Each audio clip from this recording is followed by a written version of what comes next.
واسع کرسی السماوات والارض، اور اسی کی حکومت آسمانوں اور زمین پہ چھائی ہوئی ہے، اور اس کی نگہبانی اسے کوئی تھکا دینے والا کام نہیں ہے۔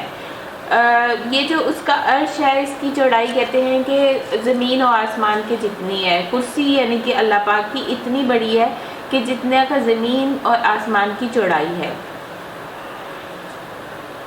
بس وہی ایک ہوا علی العظیم، اور وہی ایک بزرگ برتر ذات ہے۔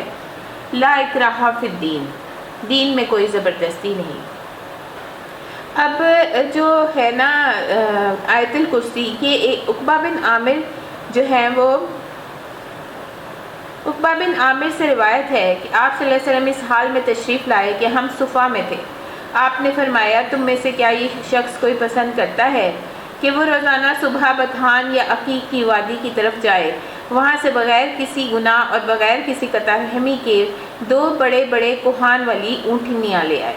ہم نے عرض کیا اے اللہ کے رسول صلی اللہ علیہ وسلم، ہم سب اس کو پسند کرتے ہیں۔ تو آپ نے فرمایا کیا تم میں سے کوئی صبح مسجد کی طرف نہیں جاتا کہ وہ اللہ کی کتاب کی 2 آیات خود سیکھے یا اس کی قرأت کرے؟ یہ اس کے لیے ان 2 اونٹنیوں سے بہتر ہے، اور 3 سے بہتر ہے، اور 4 سے بہتر ہے۔ اس طرح ان آیات کی تعداد ان اونٹنیوں کی تعداد سے بہتر ہے۔ اس کے علاوہ سورت آیت الکرسی کے بارے میں ہمیں یہ پتہ لگتا ہے کہ یہ ایک عظیم آیت ہے۔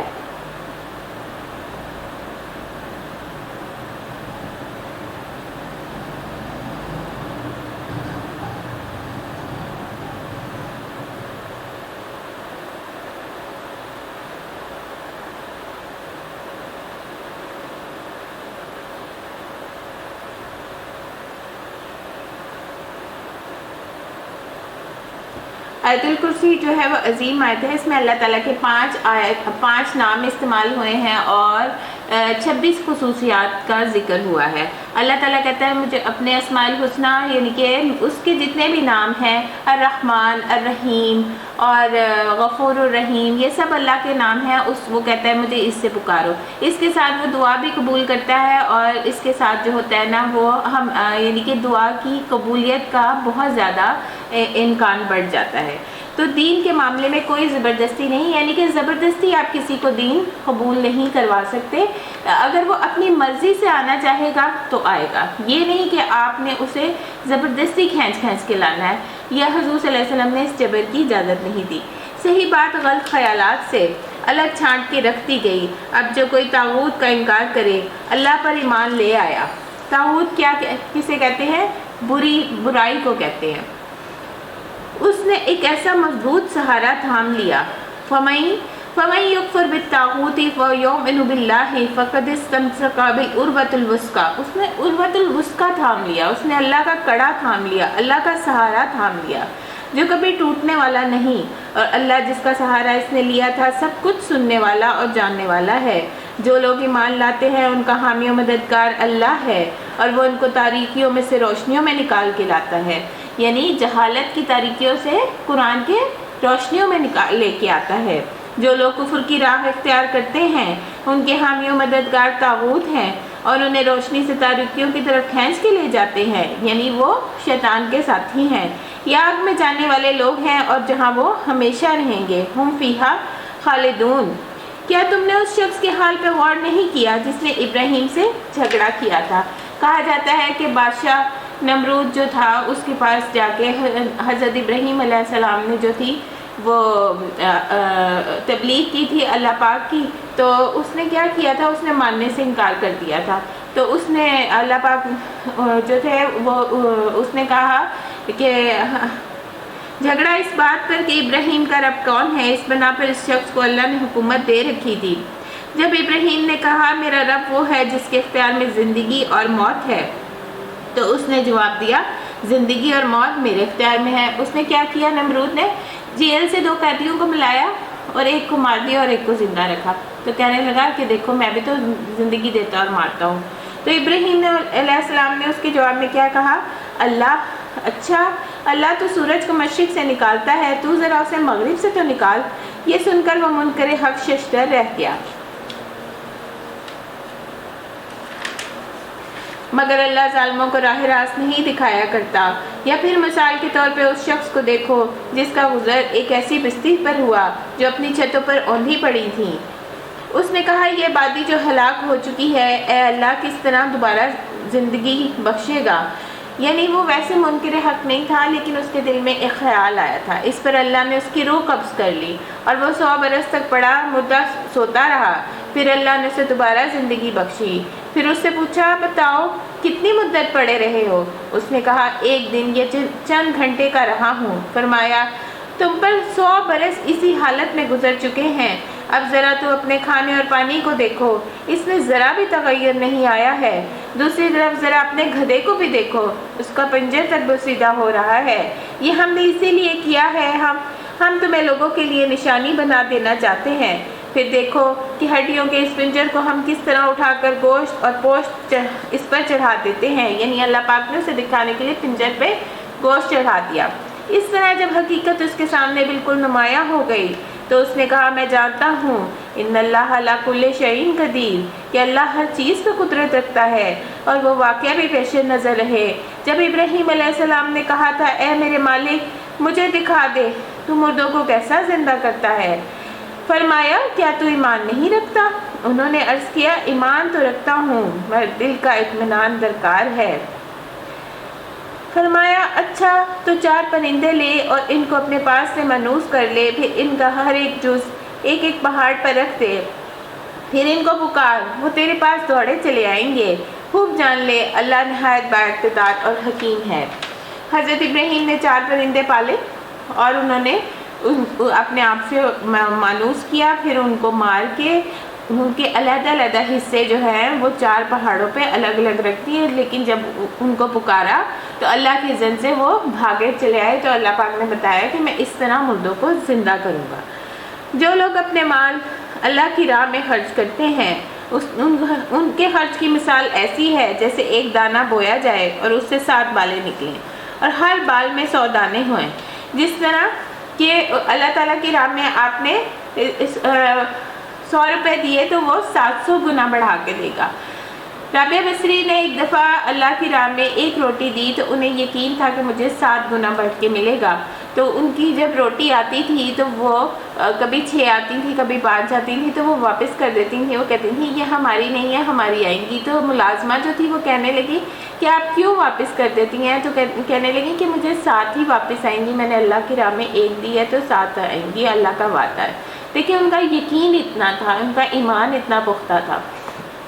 تو ملازمہ کہنے لگی کہ آپ مجھے معاف کر دیں، میں ہر ایک پھیرے میں سے 1 روٹی نکال لیتی تھی، تو اللہ نے آپ کے یقین کے مطابق آپ کو عطا کیا تھا، لیکن میں ہی اس میں خیانت کرتی تھی۔ اسی طرح اللہ جس کے عمل کو چاہتا ہے افزونی عطا کرتا ہے، وہ فراخ دست بھی ہے اور علیم بھی۔ جو لوگ اپنے مال اللہ کی راہ میں خرچ کرتے ہیں اور خرچ کر کے پھر احسان بھی نہیں جتاتے نہ دکھ دیتے ہیں، ان کا اجر ان کے رب کے پاس ہے۔ یعنی اگر آپ نے کسی کو کوئی چیز دی اور آپ نے اس کو احسان جتایا کہ میں نے فلاں وقت تمہیں وہ چیز دی تھی یا میں نے تمہیں فلانے پیسے دیے تھے، تو پھر آپ نے احسان جتا کر اپنا صدقہ بھی ضائع کر دیا۔ الذین ينفقون اموالهم فی سبیل اللہ ثم لا یتبعون ما انفقوا منا ولا اذى لهم اجرهم عند ربهم ولا خوف علیہم ولا هم يحزنون۔ اور ان کے لیے نہ کسی رنج اور خوف کا موقع نہیں ہے، اور ایک میٹھا بول، قول معروف، بھلی بات بھی صدقہ ہوتی ہے۔ ومغفرۃ خیر من الصدقہ، یعنی کہ میٹھا بول اور نہ کسی ناگوار بات سے ذرا سی چشم پوشی اس خیرات سے بہتر ہے جس کے پیچھے دکھ ہو۔ یعنی آپ نے کسی کا دل دکھا کے صدقہ کیا تو کیا فائدہ، جتا کے آپ نے اپنا احسان بھی ضائع کر دیا۔ اللہ بے نیاز ہے اور بردباری اس کی صفت ہے۔ اے ایمان لانے والوں، اپنے صدقات کو احسان جتا کر اور دکھ دے کر اس شخص کی طرح خاک میں نہ ملا دو جو اپنا مال محض لوگوں کو دکھانے کو خرچ کرتا ہے اور نہ اللہ پر ایمان رکھتا ہے نہ آخرت پر۔ اس کے خرچ کی مثال ایسی ہے جیسے ایک چٹان تھی جس پر مٹی کی تہ جمی ہوئی تھی،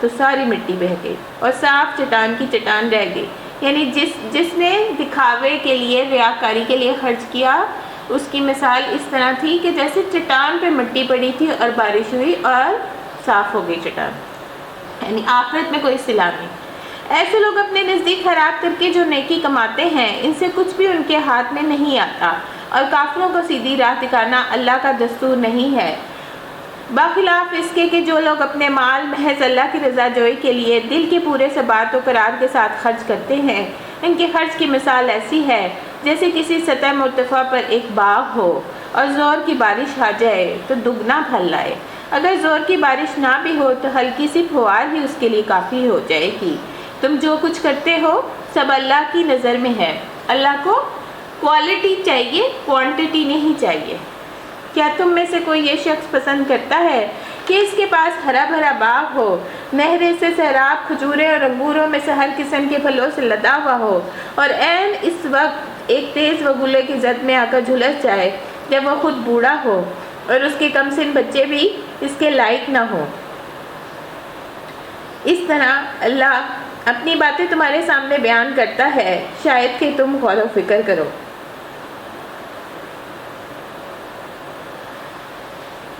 یا ایھا الذین آمنوا انفقوا من طیبات ما کسبتم ومما اخرجنا لکم من الارض۔ اے لوگو جو ایمان لائے ہو، جو مال تم نے کمائے ہیں، جو کچھ ہم نے زمین سے تمہارے لیے نکالا ہے، اس میں سے بہتر حصہ راہ خدا میں خرچ کرو۔ ایسا نہ ہو کہ اس کے راہ خدا میں دینے کے لیے پوری سے پوری چھانٹنے کی کوشش کرنے لگو، حالانکہ وہی چیز اگر کوئی تمہیں دے تو تم اسے ہرگز لینا گوارا نہیں کرو۔ یعنی ہم وہاں تحفہ دیتے ہیں جہاں ہمیں اچھا تحفہ ملنے کی امید ہوتی ہے۔ اچھا نہ ملے تو کچھ کم تو مل ہی جاتا ہے، لیکن ہم وہاں دینے سے ہمیشہ گریز کرتے ہیں جہاں سے ہمیں کچھ نہ ملنے کی توقع ہوتی ہے۔ تو اللہ پاک کیا کہتے ہیں کہ وہاں بھی دو جہاں سے کچھ ملنے کا امید نہیں ہے، اللہ یہ کہ اس کو قبول کرنے میں تم اخماس برت جاؤ۔ تمہیں جان لینا چاہیے کہ اللہ بڑا بے نیاز ہے، ان اللہ غنی حمید، اور وہ بہترین صفات والا ہے۔ شیطان تمہیں مفلسی سے ڈراتا ہے، فقر سے، وَيَأْمُرُكُمْ بِالْفَحْشَاءِ، اور شرمناک طرز عمل اختیار کرنے کی ترغیب دیتا ہے۔ اللہ تو کہتا ہے اللہ کہہ رہا ہے خرچ کرو، اور شیطان کہہ رہا ہے مت کرو کیونکہ تم غریب ہو جاؤ گے، مفلس ہو جاؤ گے۔ مگر اللہ تمہیں اپنی بخشش اور فضل کی امید دلاتا ہے۔ اللہ بڑا فراخ دست اور دانا ہے، جس کو چاہتا ہے حکمت عطا کرتا ہے۔ جس کو حکمت ملی اسے حقیقت میں بڑی دولت مل گئی۔ اور اس کے بارے میں وَمَن یُؤْتَ الْحِکْمَةَ فَقَدْ أُوتِیَ خَیْرًا کَثِیرًا، اس کے بارے میں حدیث بھی آتی ہے نا کہ جس کو اللہ تعالیٰ بھلائی کا ارادہ کرتا ہے اس کو دین کے لیے چن لیتا ہے۔ ان باتوں سے صرف وہی لوگ جو ہوتے ہیں سبق لیتے ہیں جو اولو الالباب ہوتے ہیں، عقل والے ہوتے ہیں۔ تم نے جو کچھ بھی خرچ کیا اور جو بھی نظر مانی ہو، اللہ کو اس کا علم ہے۔ ظالموں کا کوئی مددگار نہیں۔ اگر اپنے صدقات اعلانیہ دو تو بھی اچھا ہے، اگر چھپا کر حاجت مندوں کو دو تو بھی یہ تمہارے حق میں زیادہ بہتر ہے۔ تمہاری بہت سی برائیاں اسے طرز عمل سے محو ہو جاتی ہیں، اور جو کچھ تم کرتے ہو واللہ بما تعملون خبیر، اللہ کو بہرحال اس کی خبر ہے۔ جو آپ چھپا کے دے رہے ہیں وہ تاکہ اس کی کسی کی عزت نفس مجروح نہ ہو، لیکن اگر آپ صدقہ اس لیے دے رہے ہیں تاکہ دوسروں کو بھی ترغیب ہو تو یہ بہتر ہے، لیکن چھپا کے دینے والا صدقہ جس سے دوسرے ہاتھ کو بھی خبر نہ ہو وہ افضل ہوتا ہے۔ لوگوں کو ہدایت بخش دینے کی ذمہ داری تم پر نہیں، اللہ جسے چاہتا ہے ہدایت دیتا ہے، اور خیرات میں جو مال تم خرچ کرتے ہو وہ تمہارے اپنے لیے ہی بھلا ہے۔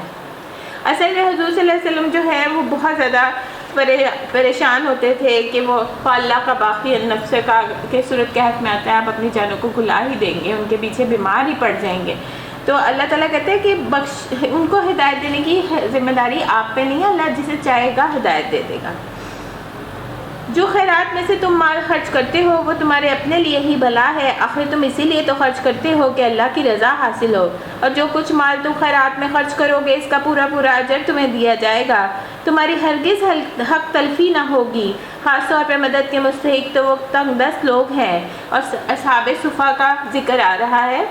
ایک دفعہ حضرت ابو ہریرہ جو تھے وہ بہت زیادہ بھوک سے بےتاب تھے، تو وہ جو تھے وہ حضرت عمر گزرے تو انہوں نے سوچا کہ میں ان کے پاس جا کے کچھ ایسی آیات پڑھتا ہوں، کچھ ایسی حدیثیں بیان کرتا ہوں کہ یہ میری بات سمجھ لیں گے۔ تو حضرت عمر نے اس کا ترجمہ بتایا، اس کی تفسیر سمجھائی اور وہ چلے گئے۔ حضرت ابو بکر صدیق پھر وہاں سے گزرے اور حضرت ابو ہریرہ جو تھے انہوں نے ان سے کچھ اس طرح کی آیات کی تفسیر پوچھی کہ حضرت ابو بکر نے ان کے چہروں سے پہچان لیا کہ وہ بھوکے ہیں، انہوں نے اپنے گھر لے گئے۔ تو یہاں اصحاب صفا کے بارے میں بتایا جا رہا ہے کہ وہ تو صرف تعلیم لینے کے لیے جو ہے وہاں کھڑے ہوتے تھے، اس چبوترے پہ بیٹھ کے تعلیم لیتے تھے، صفا کے چبوترے پہ۔ تو آپ جو ہیں ان کے جو لوگ ہیں، جو سفید پوش لوگ ہوتے ہیں، ان کے چہروں سے آپ انہیں پہچان لیں گے، حالانکہ وہ لپٹ کے لوگوں سے سوال نہیں کرتے۔ تو خاص طور پہ مدد کے مستحق تو وہ تنگ دوست لوگ ہیں جو اللہ کے کام میں ایسے گھر گئے ہیں کہ اپنے ذاتی کسب معاش کے لیے زمین میں دوڑ دھوپ نہیں کر سکتے۔ ان کی خودداری دیکھ کے ناواقف آدمی گمان کرتا ہے کہ یہ خوشحال ہیں۔ تم ان کے چہروں سے ان کی اندرونی حالت پہچان سکتے ہو، مگر وہ ایسے لوگ نہیں ہیں کہ لوگوں کے پیچھے پڑ کر کچھ مانگیں۔ ان کی اعانت میں جو کچھ مال تم خرچ کرو گے وہ اللہ سے پوشیدہ نہ رہے گا۔ جو لوگ اپنے مال کھلے اور چھپے ہر روز صبح شام خرچ کرتے ہیں، ان کا اجر ان کے رب کے پاس ہے، ان کے لیے کوئی خوف کا اور رنج کا مقام نہیں ہے۔ صبح کو تو سبھی صدقہ دیتے ہیں، اس آیت سے ہمیں پتہ چلتا ہے کہ ہم شام میں بھی صدقہ دے سکتے ہیں۔ وَلَا خَوْفٌ عَلَيْهِمْ وَلَا هُمْ يَحْزَنُونَ۔ اب کس کے بارے میں پتہ لگ رہا ہے؟ اب ہمیں ربا یعنی کہ سود کے بارے میں پتہ لگ رہا ہے۔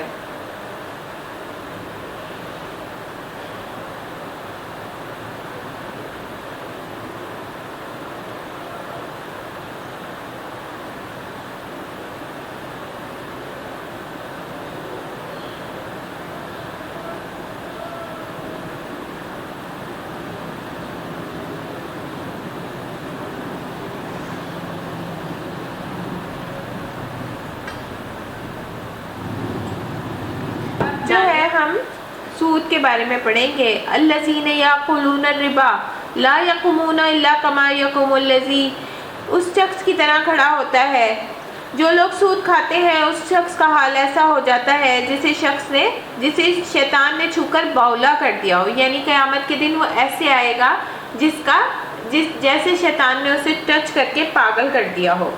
رسول اللہ صلی اللہ علیہ وسلم نے فرمایا، ایسے گناہوں سے بچو جو معاف نہیں کیے جاتے۔ ایک روایت میں آتا ہے کہ جن کا کفارہ نہیں ہوتا۔ جس نے جس چیز کے بارے میں خیانت کی، قیامت کے دن اسی چیز کے ہمراہ لایا جائے گا، اور جس نے سود کھایا اس کی وجہ سے قیامت کے دن وہ دیوانہ اور بدحواس اٹھے گا۔ رسول اللہ صلی اللہ علیہ وسلم نے فرمایا، سود کھانے والا اور اس کے کھلانے والا اور اس کی گواہی دینے والا اور اس کے معاملہ لکھنے والا سب پہ لعنت ہے۔ سود میں ملوث ہر شخص کا برابر کا گناہگار ہوتا ہے۔ سود کے 70 دروازے ہیں۔ سب سے کم درجے کا گناہ آدمی کا اپنے ماں سے زنا کرنا ہے، زنا کرنے کے برابر ہے۔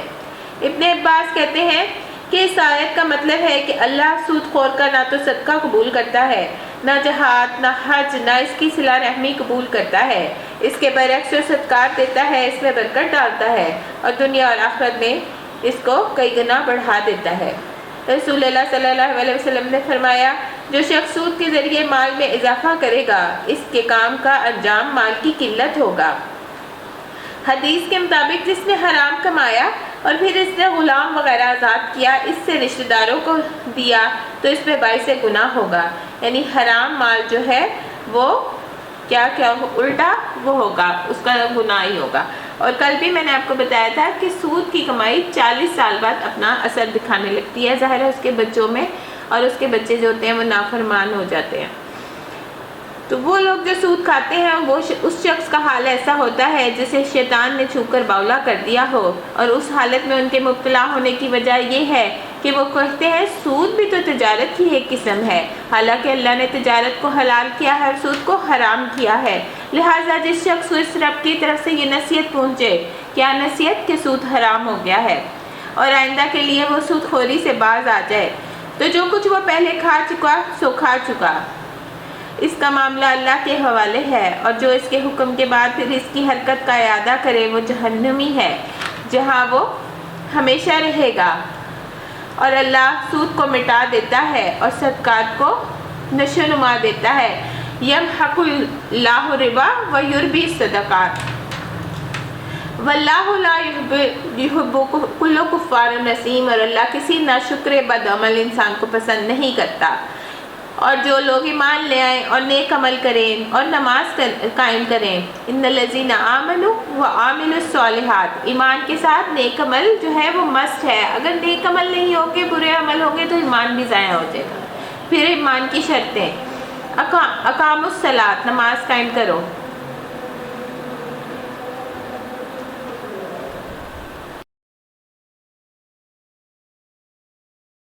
الذين آمنوا وعملوا الصالحات اقاموا الصلاة وآتوا الزكاة لهم أجرهم عند ربهم ولا خوف عليهم ولا هم يحزنون۔ بے شک جو لوگ ایمان لائے اور نیک عمل کرتے رہے، یعنی کہ ایمان کے ساتھ نیک عمل کی شرط ہے۔ اگر ایمان کے ساتھ نیک عمل نہیں ہوگا تو ایمان بھی ضائع ہو جائے گا۔ پھر آگے سے اس کی شرطیں کیا ہیں؟ اقام الصلاۃ، نماز قائم کرو۔ اور نماز کی شرطیں کیا ہیں؟ پورے خضوع خشوع کے ساتھ۔ جب انسان وضو کرتا ہے تو اس کے ایک ایک قطرے کے ساتھ اس کے گناہ جھڑ جاتے ہیں۔ وآتوا الزکوٰۃ، اور زکوٰۃ دو۔ زکوٰۃ کس لیے ہوتی ہے؟ کہ جب انسان اپنے مال کو پاک کرتا ہے، اور جس طرح انسان کا اپنا تزکیہ نفس ہوتا ہے اس طرح مال کا تزکیہ نفس بھی ہوتا ہے۔ ہاں، محسنین وہ ہوتے ہیں جو عدل سے بڑھ کر دینے والے ہوتے ہیں، یعنی آپ زیادہ بھی دے سکتے ہیں، کم نہیں کرنی، کیونکہ وہ جو مال ہوتا ہے وہی تپا کے لگایا جائے گا جو دینے میں کوتاہی کرتے ہیں، کیونکہ وہ سانپ، حدیث میں آتا ہے کہ وہ سانپ کی شکل میں آئے گا اور وہ کہے گا میں وہ تیرا مال ہوں جو تو مجھے سنبھال کے رکھتا تھا۔ ان کا اجر ان کے رب کے پاس ہے، ان کے لیے نہ کوئی خوف ہوگا اور نہ کوئی رنج ہوگا۔ اے لوگو جو ایمان لائے ہو، خدا سے ڈرو، جو کچھ سود تمہیں لوگوں پر باقی رہ گیا ہے اسے چھوڑ دو، اگر واقعی تم ایمان والے ہو۔ اور اس وقت جتنے بھی لوگ تھے انہوں نے سب نے اپنا سود چھوڑ دیا تھا۔ لیکن اگر تم نے ایسا نہ کیا تو آگاہ ہو جاؤ اللہ سے اور اس کی رسول کی طرف سے تمہارے خلاف اعلان جنگ ہے، اب بھی توبہ کر لو اور سود کو چھوڑ دو، تو تم اپنا اصل سرمایہ لینے کے حقدار ہو، نہ تم ظلم کرو تو نہ تم پہ ظلم کیا جائے گا۔ تمہارا قرض دار تنگ دست ہو تو ہاتھ کھلنے تک اسے مہلت دو، اور جو صدقہ تم کرو گے تو یہ تمہارے لیے زیادہ بہتر ہے، یعنی کہ اگر تم چھوڑ دو، جو تم نے اس کو قرضہ دیا ہے وہ نہیں دے سکتا تو یہ زیادہ بہتر ہے، اور جب صدقہ تم کرو گے یہ تمہارے لیے زیادہ بہتر ہے، اگر تم سمجھو۔ اس دن کی رسوائی اور مصیبت سے بچو جب کہ تم اللہ کی طرف واپس ہوگے، وہاں ہر شخص کو اس کی کمائی ہوئی نیکی یا بدی کا پورا بدلہ مل جائے گا اور کسی پہ ظلم نہ ہوگا۔ اب جو آیات ہیں ان کو کیا کہتے ہیں؟ آیات دین، یعنی کہ جو قرض سے متعلق جو ہے وہ ساری لین دین کی جو شکیں ہیں، جب آپ کسی کو دیتے ہیں کچھ یا کوئی پراپرٹی یا کچھ لمبی سی کوئی لین دین کاروباری، تو اس کو اللہ پاک کہتا ہے لکھ لیا کرو، کیونکہ کبھی کوئی بھول بھی تو جاتا ہے، پھر بدمزگی ہوتی ہے اور آپ کے تعلقات خراب ہوتے ہیں۔ لیکن ہاں اللہ پاک کہتا ہے جو کہ آپ فوری کا کرتے ہیں، جیسے آپ نے کہیں سے فروٹ لیا تو، لیکن اب تو ہر چیز کی رسید ملتی ہے، آپ کہیں اللہ پاک کہتے ہیں قرآن میں کہ اس کی کوئی وہ لکھنے کی ضرورت نہیں ہے، لیکن اب ہمیں تو ہر جگہ سے ہر چیز کی ہی رسید ملتی ہے۔ اے لوگوں جو ایمان لائے ہو، جب کسی مقرر مدت کے لیے تم آپس میں قرض کا لین دین کرو تو اسے لکھ لیا کرو۔ فریقین کے درمیان انصاف کے ساتھ ایک شخص دستاویز تحریر کرے جسے اللہ نے لکھنے پڑھنے کی قابلیت بخشی ہو، اسے لکھنے سے انکار نہ کرنا چاہیے، وہ لکھے، اور املا وہ شخص کرائے جس پر حق آتا ہو، یعنی جس پر قرض ہو، یعنی قرض لینے والا، اسے اللہ اپنے رب سے زیادہ ڈرنا چاہیے کہ جو معاملہ طے ہوا ہو اس میں کوئی کمی بیشی نہ کرے۔ لیکن اگر قرض لینے والا خود ہی نادان یا ضعیف ہو یا املا نہ کرا سکتا ہو تو اس کا ولی انصاف کے ساتھ املا کرائے۔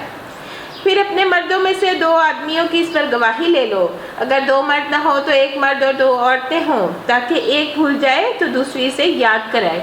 کل ہم نے پڑھا تھا مردوں کا ایک درجہ ہم سے بلند ہے، تو آج ہم پڑھ رہے ہیں کہ کیونکہ عورت ہوتی ہی بھول اس کی یادداشت کمزور ہوتی ہے، تو اللہ تعالیٰ قرآن شریف میں رکھتے ہیں، اس میں کوئی غصہ کرنے والی بات نہیں ہے کہ ایک بھول جائے تو دوسری یاد دلا دے۔ یہ گواہ ایسے لوگوں میں سے ہونے چاہیے جن کی گواہی تمہارے درمیان مقبول ہو، یعنی جن لوگوں کو آپ جانتے ہو کہ یہ امین ہیں اور شریف لوگ ہیں تو ان کی گواہی ہونی چاہیے۔ گواہوں کو جب گواہ بننے کے لیے کہا جائے تو انہیں انکار نہ کرنا چاہیے، معاملہ خواہ چھوٹا ہو یا بڑا۔ مواد کی تعین کے ساتھ اس کی دستاویز لکھو، لینے میں تساہل نہ کرو۔ اللہ کے نزدیک یہ طریقہ تمہارے لیے زیادہ انصاف پر مبنی ہے، اس سے شہادت قائم ہونے میں زیادہ سہولت ہوتی ہے، تمہارے شکوک و شبہات میں مبتلا ہونے کا امکان کم رہ جاتا ہے۔ ہاں، جو تجارتی لین دین کی دست بدست تم لوگ آپس میں کرتے ہو، یعنی آپ نے کوئی گروسری کی ہے، چھوٹی سے چھوٹی چیز، تو وہ، لیکن اس کو نہ لکھا جائے، کوئی حرج نہیں، مگر تجارتی معاملے طے کرتے وقت گواہ بنا لیا کرو۔ کاتب اور گواہ کو ستایا نہ جائے، ایسا کرو گے تو گناہ کا ارتکاب کرو گے، اللہ کے غضب سے بچو۔ وہ تم کو صحیح طریقے سے عمل کی تعلیم دیتا ہے اور وہ ہر چیز کا علم رکھنے والا ہے، واللہ بکل شیء علیم۔ اور اگر تم سفر کی حالت میں ہو اور دستاویز لکھنے کے لیے کوئی کاتب نہ ملے تو رہن بالقبض پہ معاملہ کر لو، یعنی کوئی چیز امانت کے طور پہ رکھوا دو۔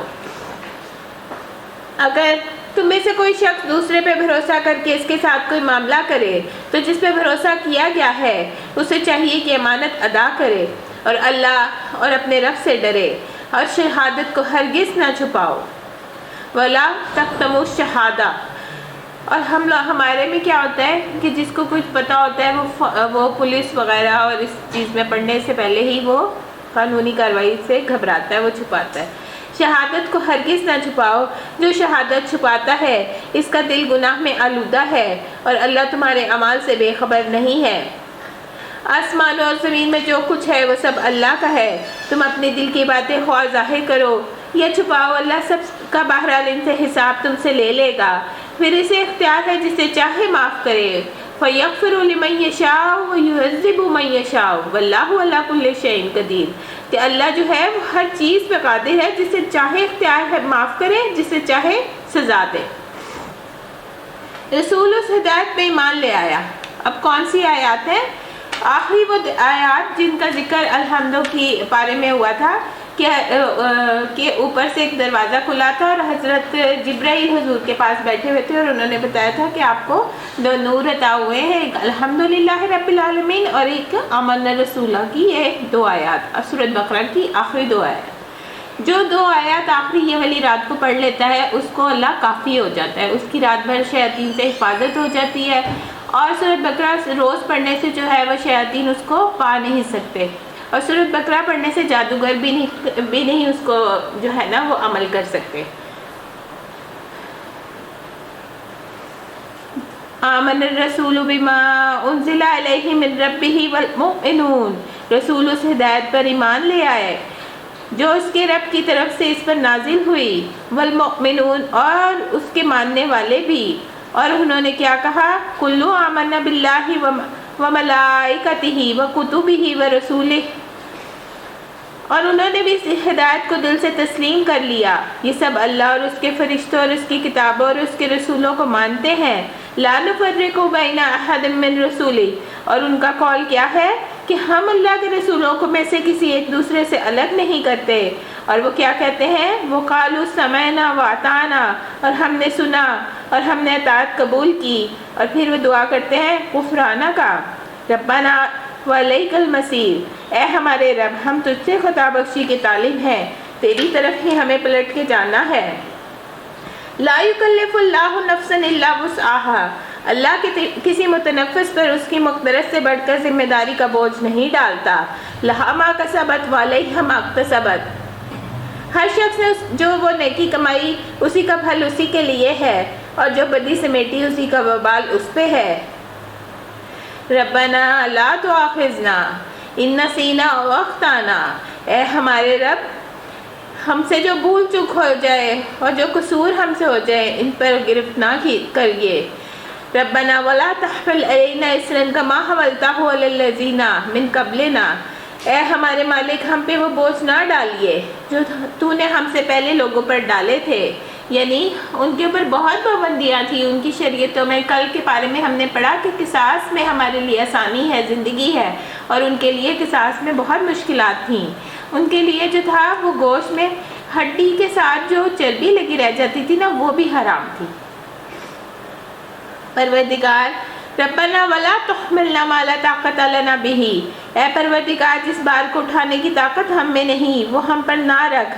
واعف عنا، اور ہمارے ساتھ نرمی کر. واغفر لنا، اور ہمیں درگزر فرما دے. اور ورحمنا، اور ہم پر رحم کرے. انت مولانا فانصرنا علی القوم الکافرین. آمین.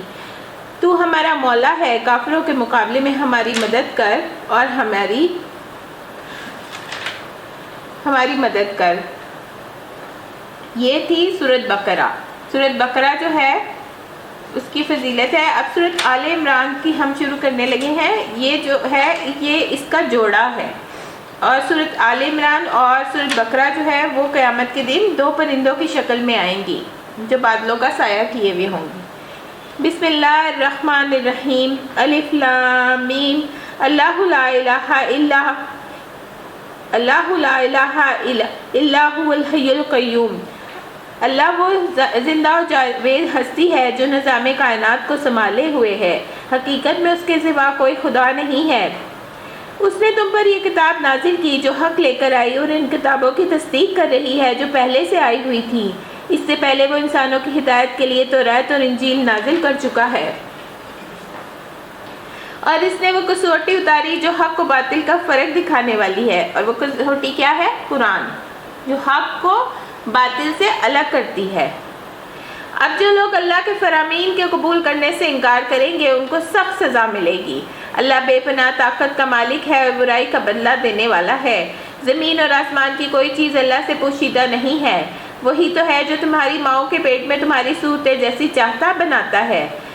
اور سب کی ڈیفرنٹ ہوتی ہیں، کسی کی شکل، کسی کی ناک، کسی سے کچھ نہیں ملتی. اس زبردست حکمت والے کی سوا کوئی اور خدا نہیں ہے. وہی خدا ہے جس نے یہ کتاب تم پر نازل کی ہے. اور اس کتاب میں دو طرح کی آیات ہیں. ایک محکمات ہیں جو کتاب کی اصل بنیاد ہیں، اور دوسری کیا ہے؟ متشابہات. متشابہات کیا ہوتی ہیں؟ یعنی اللہ کی کرسی اور اللہ کا ہاتھ، یہ اس طرح کی جو آیات ہیں. پھر یہ الف لام میم جو یہ حروف مقطعات ہیں ان کے پیچھے نہ پڑھو. تو اللہ پاک کہتے ہیں متشابہات کے پیچھے نہ پڑھو. جن لوگوں کے دلوں میں ٹیڑھ ہے وہ فتنے کی تلاش میں ہمیشہ متشابہات کے پیچھے ہی پڑے رہتے ہیں اور ان کو معنی بنانے کی کوشش کیا کرتے ہیں، حالانکہ ان کا حقیقی مفہوم اللہ کے سوا کوئی نہیں جانتا. بخلاف اس کے کہ جو لوگ علم میں پختہ کار ہیں وہ کیا کہتے ہیں؟ والراسخون فی العلم. راسخون فی العلم کیا ہوتے ہیں؟ جو علم میں بالکل خالص ہوتے ہیں، جن کے دل میں علم گھر کر جاتا ہے، عمل میں اتر جاتا ہے. وہ کہتے ہیں کہ ہمارا ان پر ایمان ہے، یہ سب ہمارے رب کی طرف سے ہیں. سچ یہ ہے کہ کسی چیز سے صحیح سبق صرف دانش مند لوگ ہی حاصل کرتے ہیں. وہ اللہ سے دعا کرتے ہیں. کیا دعا کرتے ہیں؟ ربنا لا تزغ قلوبنا بعد اذ ہدیتنا وہب لنا من لدنک رحمہ انک انت الوہاب. اے ہمارے پروردگار، جب تم ہمیں سیدھے راستے پر لگا چکا ہے تو پھر کہیں ہمارے دلوں میں کوئی کجی میں مبتلا نہ کرے گے. ہمیں اپنے خزانہ فیض سے رحمت عطا کریے کہ آپ ہی حقیقی فیاض ہیں. پروردگار تو یقیناً سب کو لوگوں کو ایک روز جمع کرنے والا ہے جس کے آنے میں کوئی شبہ نہیں ہے. تو ہرگز اپنے وعدے سے ٹلنے والا نہیں ہے. جن لوگوں نے کفر کا رویہ اختیار کیا انہیں اللہ کے مقابلے میں نہ ان کا مال کچھ کام دے گا اور نہ اولاد.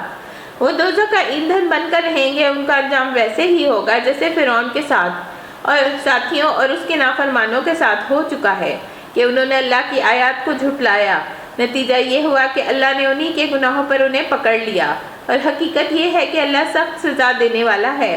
بس اے محمد صلی اللہ علیہ وسلم، جن لوگوں نے تمہاری دعوت کو قبول کرنے سے انکار کر دیا ہے ان سے کہہ دیجئے کہ قریب ہے وہ وقت جب تم مغلوب ہو جاؤ گے اور جہنم کی طرف ہانکے جاؤ گے.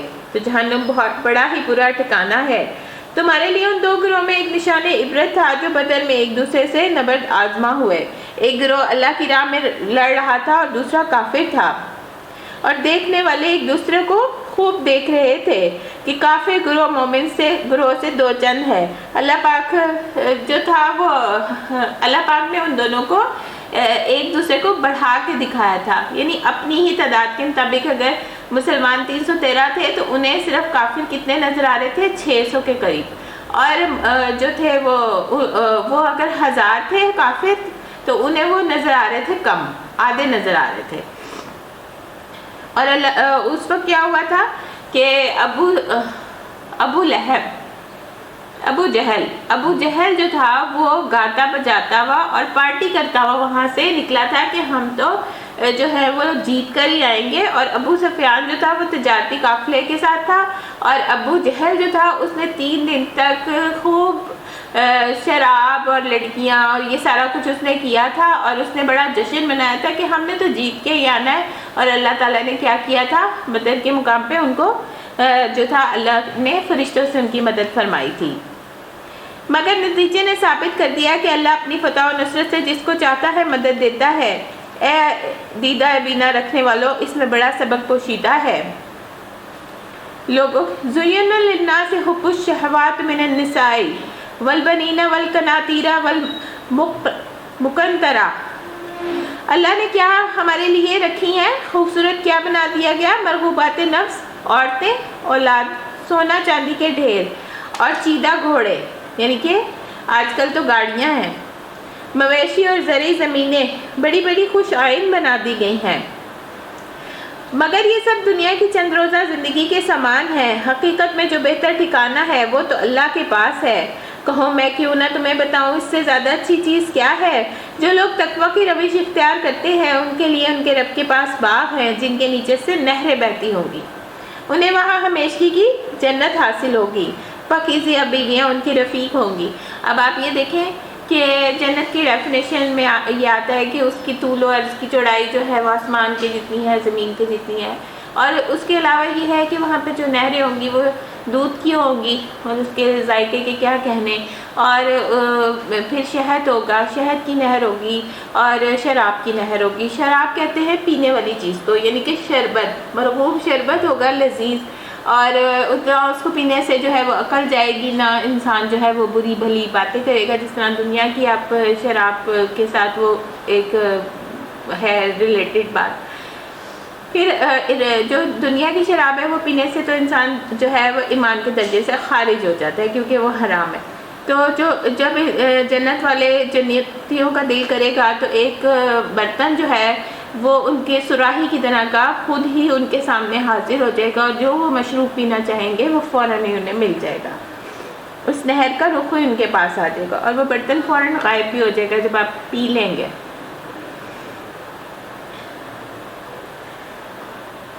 اور اللہ کی رضا سے وہ سرفراز ہوں گے، اور اللہ اپنے بندوں کے رویوں پر گہری نظر رکھتا ہے۔ یہ وہ لوگ ہیں جو کہتے ہیں اے مالک ہم ایمان لائے، ہماری خطاؤں سے درگزر فرما اور ہمیں آتش دوزخ سے بچا لے۔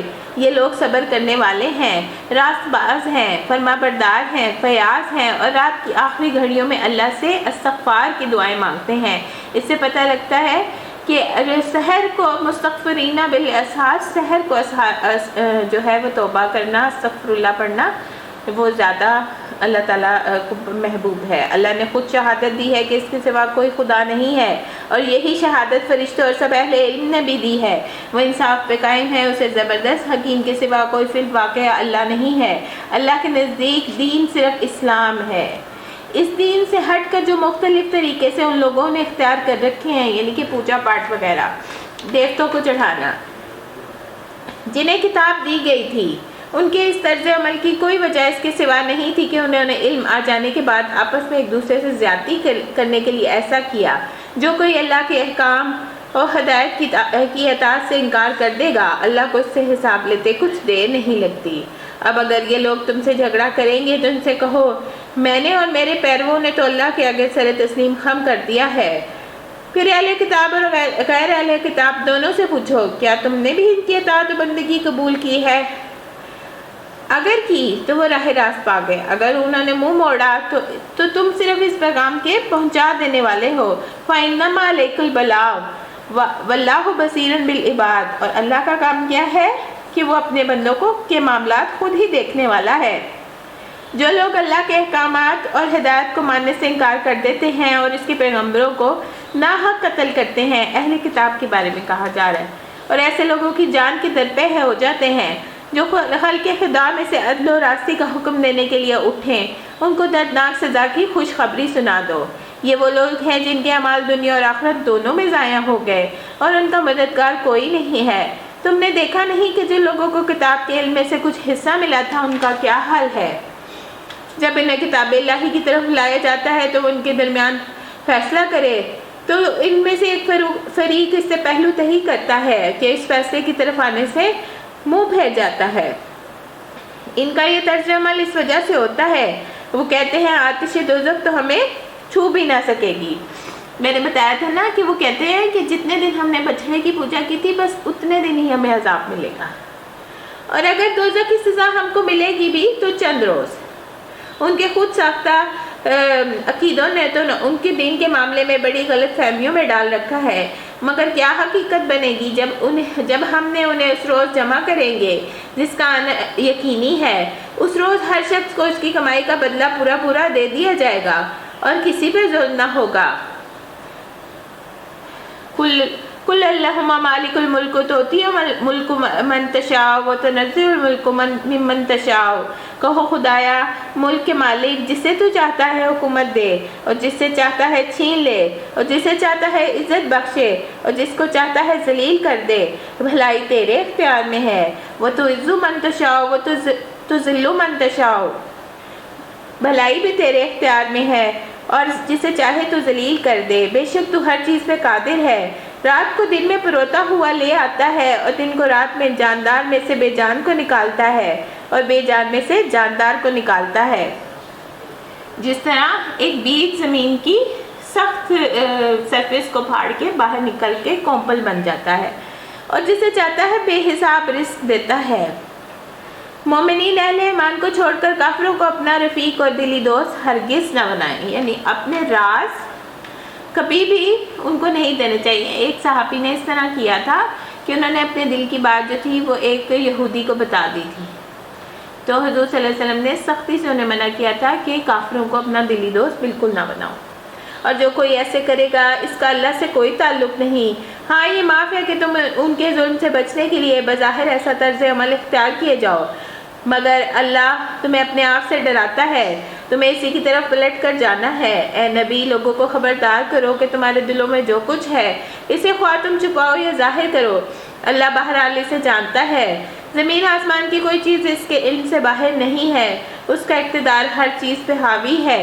وہ دن آنے والا ہے جب ہر نفس اپنے کیے کا پھل خود پالے گا، خواہ اس نے بھلائی کی ہو یا برائی۔ اس روز آدمی یہ تمنا کرے گا کاش یہ دن ابھی بہت دور ہوتا۔ اس دن وہ کہے گا مجھ سے اور اس کی بہت دوری ہوتی۔ اللہ تمہیں اپنے آپ سے ڈراتا ہے اور وہ اپنے بندوں کے نہایت خیر خواہ ہے۔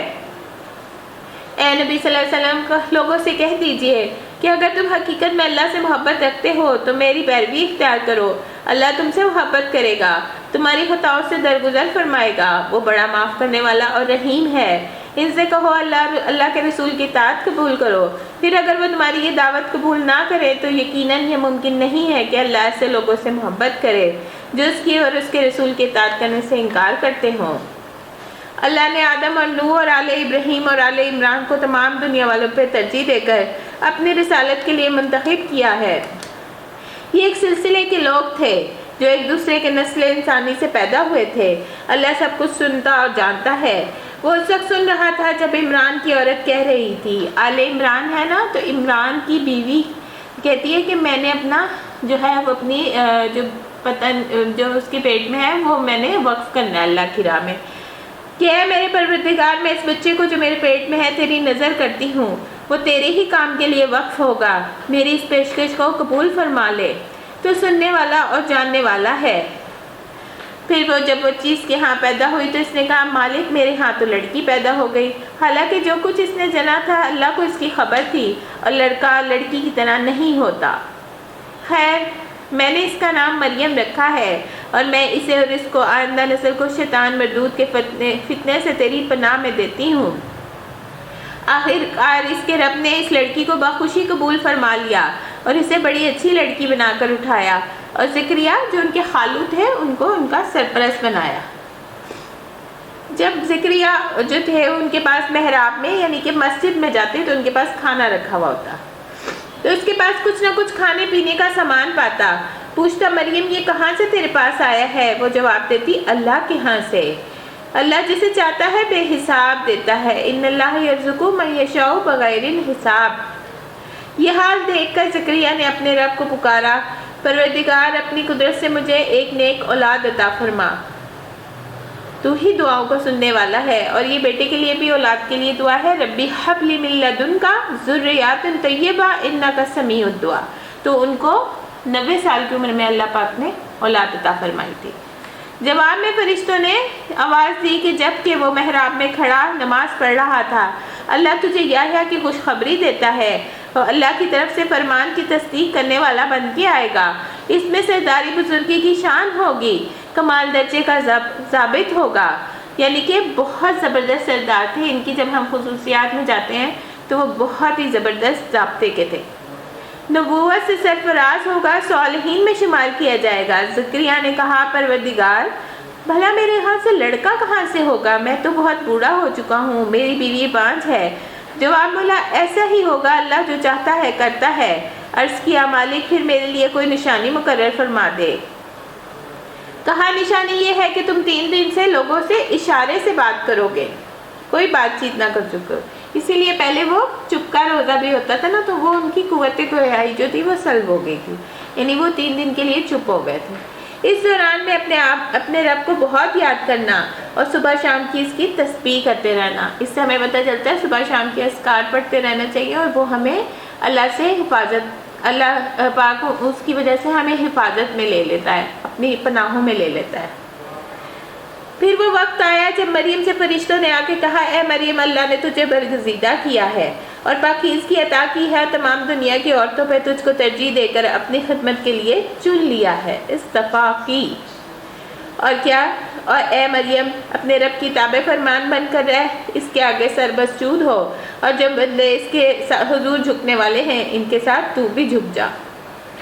اے محمد صلی اللہ علیہ وسلم یہ غیب کی خبریں ہیں جو ہم تم کو وحی کے ذریعے بتا رہے ہیں، ورنہ تم اس وقت وہاں موجود نہ تھے جب ہیکل کے خادم، ہیکل کیا ہے؟ ان کی مسجد، یہ فیصلہ کر رہے تھے کہ مریم کا سرپرست کون ہوگا، اور وہ اپنے اپنے قلم پھینک رہے تھے۔ وہ جو قلم تھے نا اس سے وہ توریت لکھتے تھے، اور وہ انہوں نے جو تھے وہ پانی میں پھینکے تھے، لیکن وہ جو حضرت زکریا کا قلم تھا نا وہ الٹا چلنے لگا تھا، تو پھر اس طرح قرآن کے نام نکلا تھا۔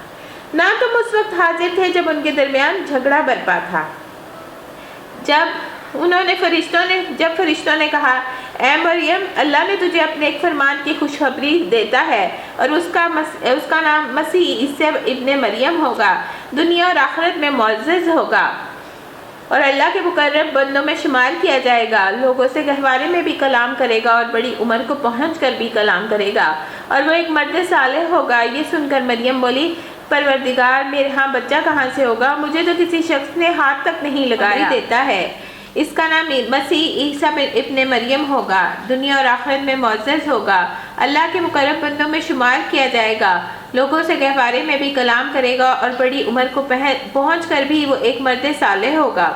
یہ سن کر مریم بولی پروردگار میرے ہاں بچہ کہاں سے ہوگا؟ مجھے تو کسی شخص نے ہاتھ تک نہیں لگایا۔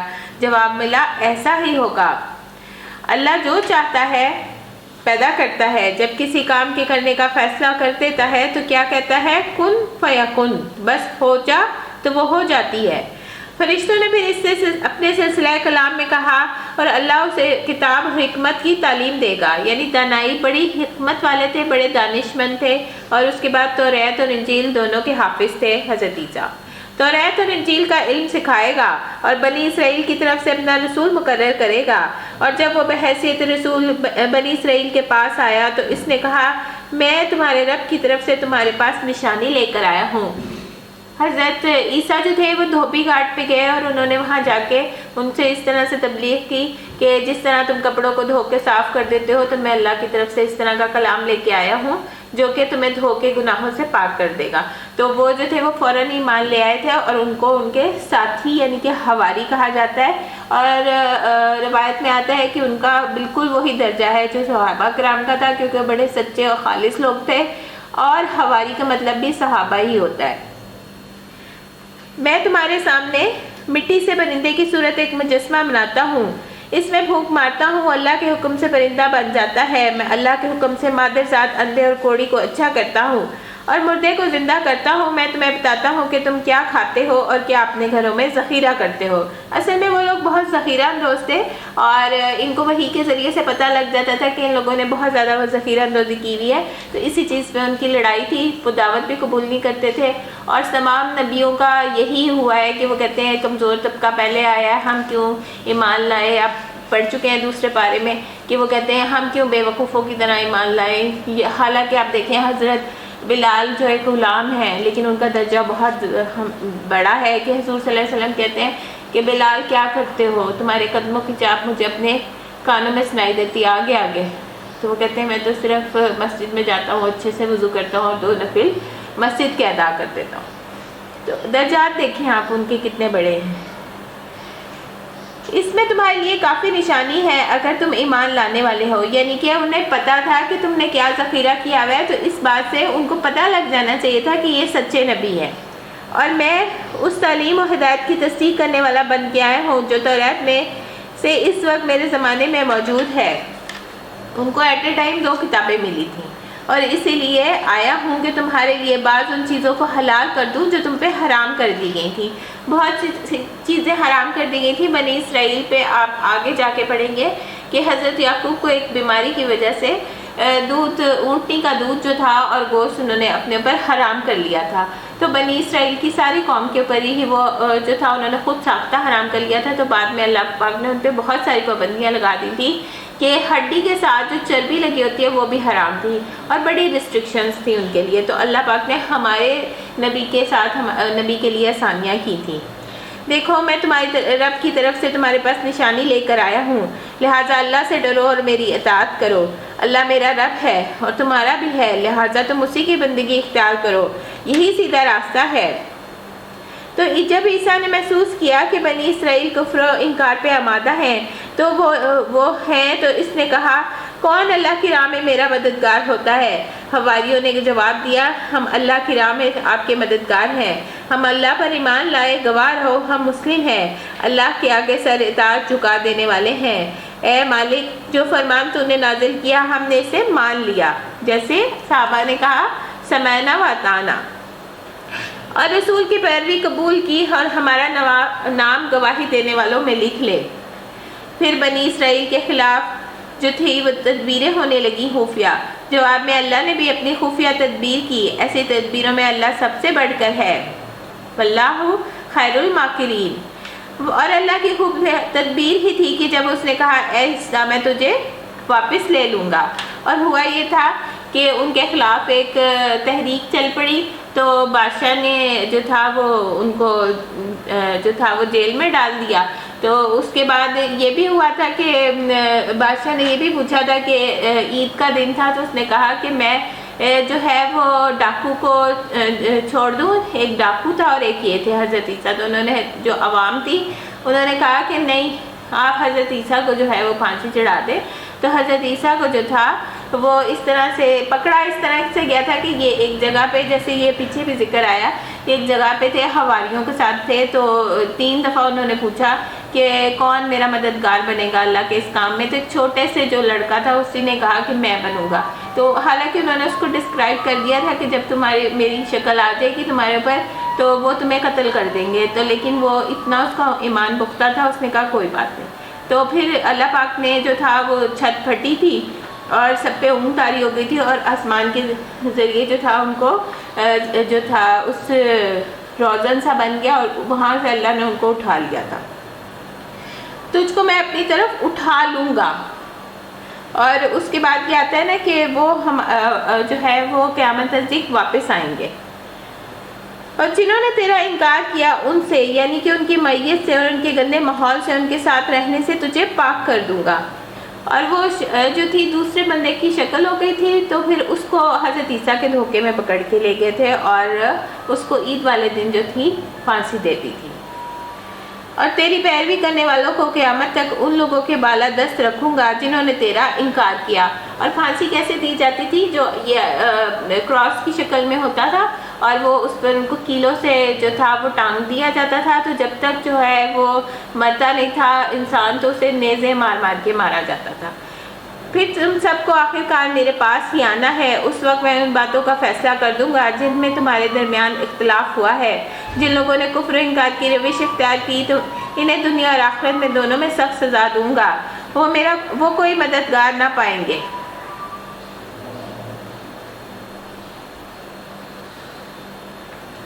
اور جنہوں نے ایمان اور نیک عملی کا رویہ اختیار کیا انہیں ان کے اجر پورے پورے دے دیے جائیں گے۔ خوب جان لو کہ ظالموں سے اللہ ہرگز محبت نہیں کرتا۔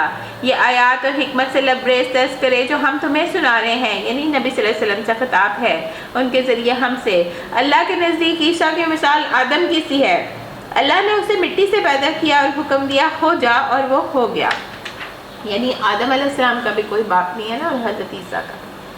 یہ اصل حقیقت ہے جو تمہارے رب کی طرف سے بتائی جا رہی ہے، اور تمہیں ان لوگوں میں سے شامل نہ ہونا جو اس میں شک کرتے ہیں۔ اور شک جو ہوتا ہے نا، جس اللہ تعالیٰ کہتے ہیں ہم نے انہیں شک مریب یعنی بے چین کر دینے والے شک میں، یہ بھی ایک قسم کا عذاب ہوتا ہے۔ یہ علم آ جانے کے بعد اب جو کوئی اس معاملے میں سے تم سے جھگڑا کرے تو اے آل محمد اس سے کہو آؤ ہم اور تم خود بھی آ جائیں اور اپنے بال بچوں کو بھی لے آؤ، اور خدا سے دعا کریں کہ وہ جھوٹا ہو، اس پہ خدا کی لعنت ہے۔ یہ بالکل صحیح واقعات ہیں۔ اس کو کہتے ہیں مباہلہ۔ یہ کیا ہوتا تھا کہ انہوں نے دعوت دی تھی کہ ایک میدان میں آپ کفار بھی اپنے بچے لے کے آ جائیں اور ہم بھی لے کے آ جائیں، اور ایک دوسرے پہ سب ایک دوسرے پہ لعنت کریں گے۔ وہ لوگ ڈر گئے کہ حضرت عیسیٰ جو ہیں وہ تو سچے نبی ہیں، تو یقیناً کیا ہوگا کہ یہ جو ہے نا ہم تو مارے جائیں گے، اس لیے وہ کہنے لگے نہیں ہم یہ نہیں کریں گے۔ اور حقیقت یہ ہے کہ اللہ کے سوا کوئی خداوند نہیں ہے، اور وہ اللہ ہی وہ ہستی ہے جس کی طاقت سے سب سے بالا ہے اور جس کی حکمت نظام عالم میں کار فرما ہے۔ بس اگر یہ لوگ اس شرط پہ مقابلے میں آنے میں سے منہ موڑیں گے تو ان کا مفسد ہونا ہی صاف کھل جائے گا۔ یعنی انہوں نے فوراً انکار کر دیا تھا کہ ہم اس مباہلے میں شریک نہیں ہوں گے۔ اللہ تو مفسدوں کے حال سے خوب واقف ہے۔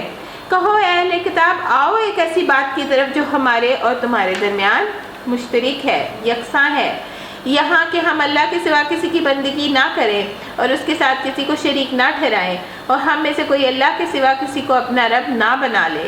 اس دعوت کو قبول کرنے سے اگر وہ منہ موڑیں گے تو صاف کہہ دو کہ گواہ رہو ہم تو مسلم صرف خدا کی بندگی اور اطاعت کرنے والے ہیں۔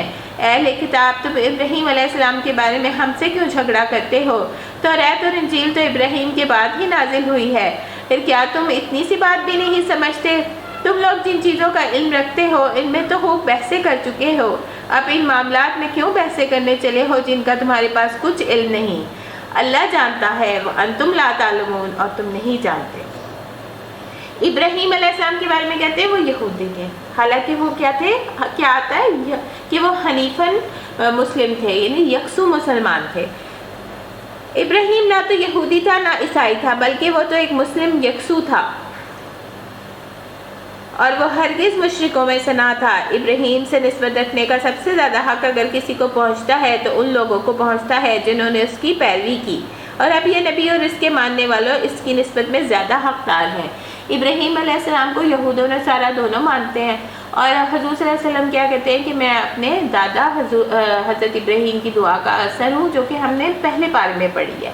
پھر حضرت ابراہیم جو ہیں ان کی دو بیویاں ہیں، حضرت سارہ کو وہ فلسطین میں چھوڑ آئے تھے، اور حضرت ہاجرہ کو وہ مکے میں لے آئے تھے۔ حضرت سارہ سے جو ہیں وہ حضرت یعقوب پیدا ہوئے ہیں، اسحاق پیدا ہوئے ہیں، اور ان سے حضرت یعقوب پیدا ہوئے ہیں۔ تو ادھر جو ہیں وہ ابراہیم سے اسماعیل پیدا ہوئے ہیں، تو اس طرح یہ بنی اسماعیل میں حضور صلی اللہ علیہ وسلم آئے ہیں، اور ادھر وہ جو ہیں ان سے جو ہیں وہ بنی اسرائیل کی قوم چل رہی ہے۔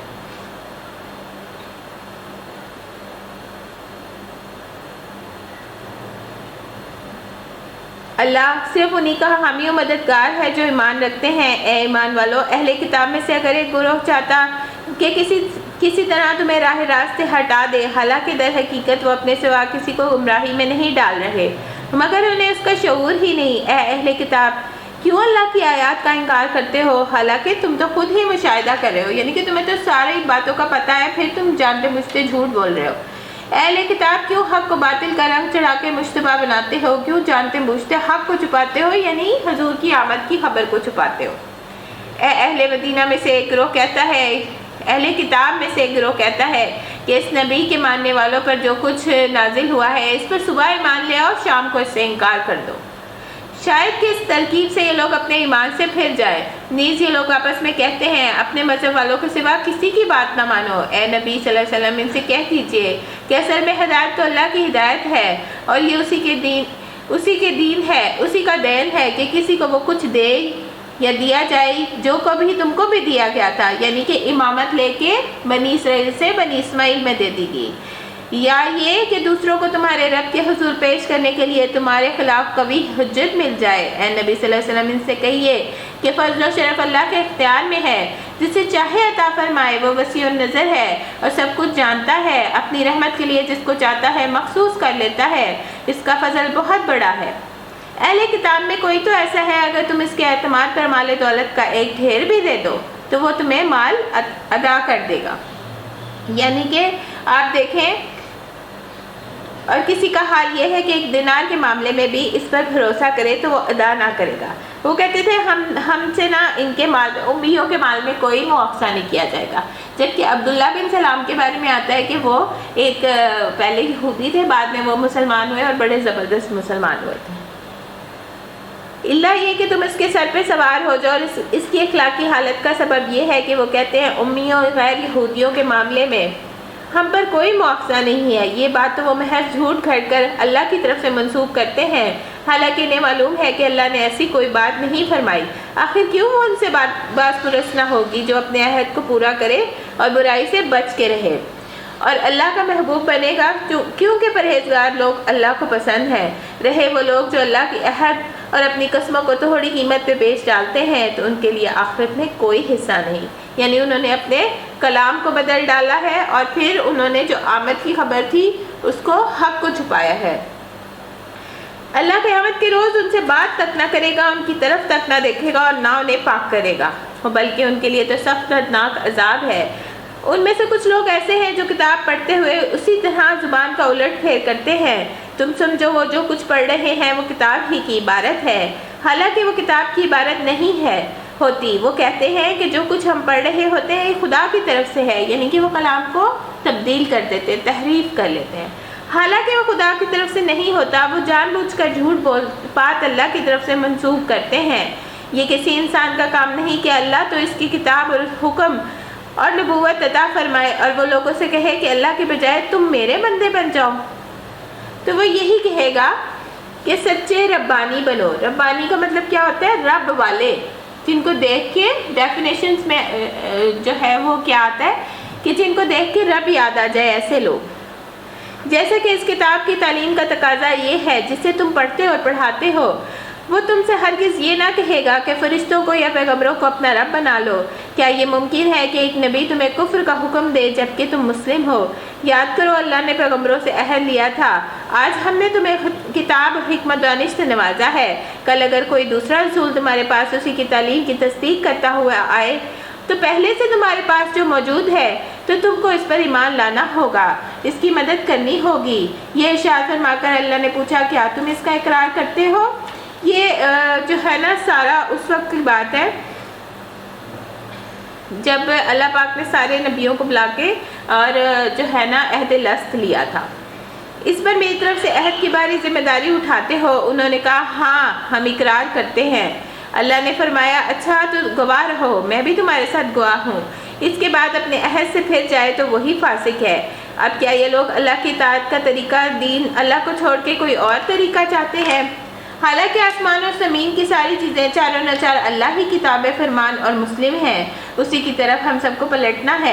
اے نبی صلی اللہ علیہ وسلم کہو کہ ہم اللہ کو مانتے ہیں اور اس تعلیم کو مانتے ہیں جو ہم پہ نازل کی گئی، ان تعلیمات کو بھی مانتے ہیں جو ابراہیم علیہ السلام، اسماعیل علیہ السلام، اسحاق علیہ السلام، یعقوب علیہ السلام اور اولاد یعقوب پر نازل ہوئی تھیں، ان ہدایات پر بھی ایمان رکھتے ہیں جو موسیٰ علیہ السلام اور عیسیٰ علیہ السلام اور دوسرے پیغمبروں کو ان کے رب کی طرف سے دی گئی تھیں۔ ہم ان کے درمیان فرق نہیں کرتے۔ لا نفرق بین احد منہم، ایک نبی کا انکار سارے نبیوں کا انکار ہے، ایمان سے خارج ہو جاتا ہے۔ ایک کتاب کا انکار ساری کتابوں کا انکار۔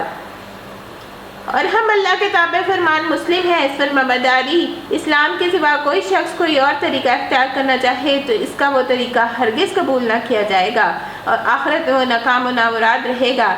کیسے ہو سکتا ہے اللہ ان لوگوں کو ہدایت بخشے جنہوں نے نعمت ایمان پا لینے کے بعد کفر اختیار کیا، حالانکہ وہ خود اس بات پر گواہی دے چکے تھے کہ یہ رسول حق پہ ہے، یعنی وہ جانتے تھے۔ جس پہلے پارے میں آتا ہے کہ وہ کس طرح پہچانتے ہیں، جیسے اپنے بیٹوں کو پہچانتے تھے۔ وہ ان کے پاس روشن نشانیاں بھی آ چکی ہیں۔ اللہ ظالموں کو تو ہدایت نہیں دیا کرتا۔ ان کے ظلم کا صحیح بدلہ یہی ہے کہ ان پر اور اللہ کے فرشتوں پر اور تمام انسانوں کی پھٹکار ہے۔ اللہ اور فرشتوں اور تمام انسانوں کی پھٹکار ہے، اسی حالت میں وہ ہمیشہ رہیں گے، نہ ان کی سزا میں تخفیف ہوگی نہ انہیں مہلت دی جائے گی۔ البتہ وہ لوگ بچ جائیں گے جو اس کے بعد توبہ کریں اور اپنا طرز عمل کی اصلاح کر لیں، یعنی کہ کچھ ایسے گناہ ہوتے ہیں جس کے بعد ایمان کی تجدید کرنی لازمی ہو جاتی ہے، ایمان کے درجے سے خارج ہو جاتا ہے۔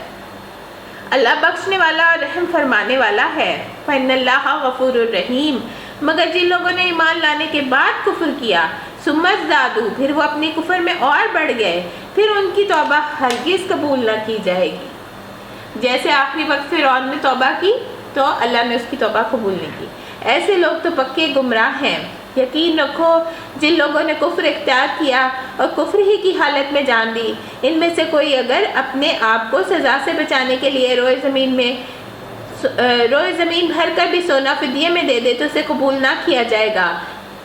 جب نرخرے میں جان آ جاتی ہے تو ویسی توبہ قبول نہیں ہوتی۔ ایسے لوگوں کے لیے دردناک سزا تیار ہے، وہ اپنا کوئی بھی مددگار نہ پائیں گے۔ سبحانک اللہم و بحمدک، نشہد ان لا الہ نستغفرک و نتوب الیک۔ سبحانک رب العزت عما یصفون و سلام علی المرسلین والحمد للہ رب العالمین۔ ربنا تقبل منا انک انت السمیع العلیم وتب علینا انک انت التواب الرحیم وصلی اللہ تعالی علی خیر خلقہ برحمتک یا ارحم الراحمین۔ آمین یا الہی آمین۔